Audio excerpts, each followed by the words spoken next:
Olá, seja bem-vindo ao Português em Foco. Eu sou Eliane Vieira. Hoje nós vamos falar sobre anáfora e catáfora. De uma forma bem simples, bem resumida, eu vou mostrar para você a principal característica do elemento anafórico e a principal característica do elemento catafórico, ou seja, anáfora e catáfora.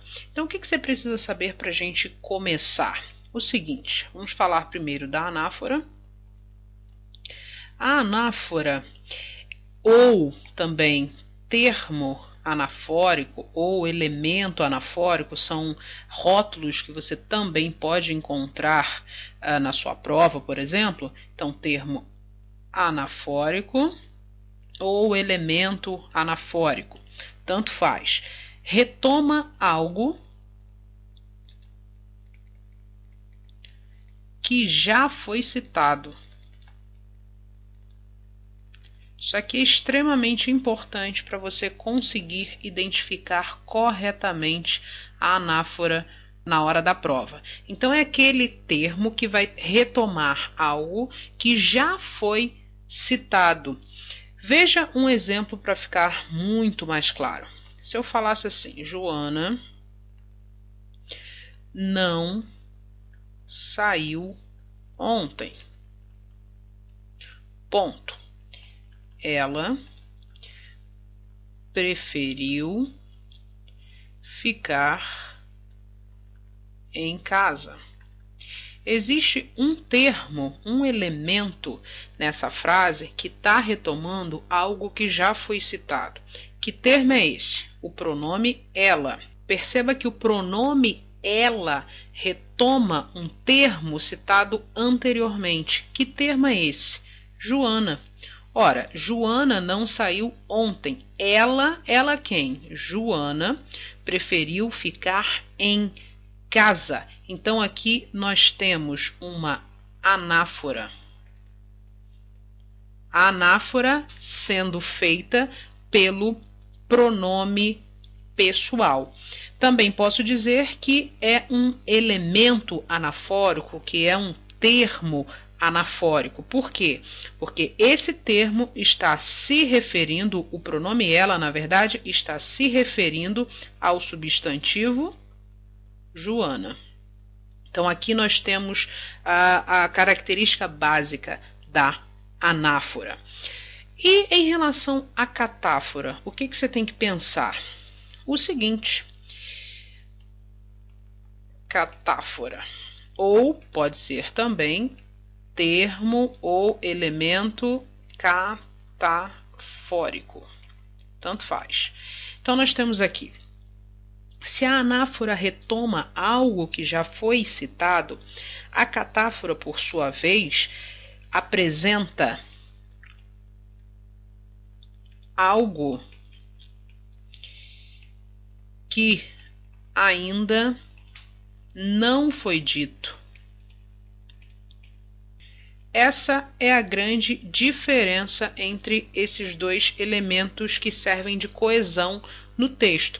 A anáfora retoma algo que já foi citado, catáfora apresenta algo que ainda não foi dito, ou seja, que ainda não é conhecido. Um exemplo, eu preciso fazer isto. Dois pontos. Estudar os pronomes, por exemplo.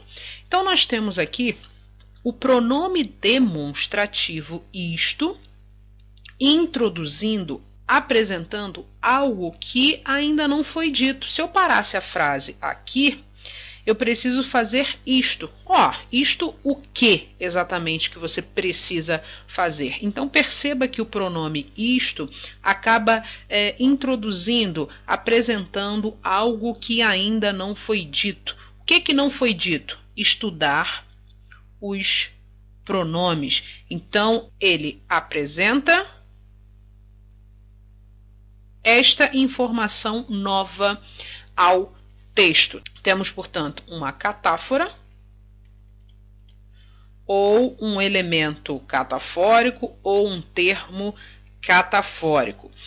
Lembrando que ele está apresentando uma informação nova no texto. Eu vou mostrar para você 2 exemplos que são bem comuns em provas.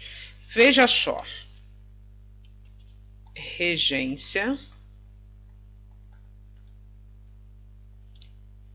e crase. 2 pontos.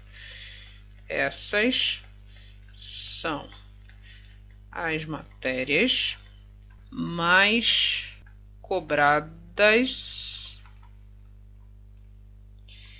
em concurso público. Essa é a frase número 1. A frase número 2. As matérias mais cobradas em concurso público são estas. 2 pontos. Regência e crase.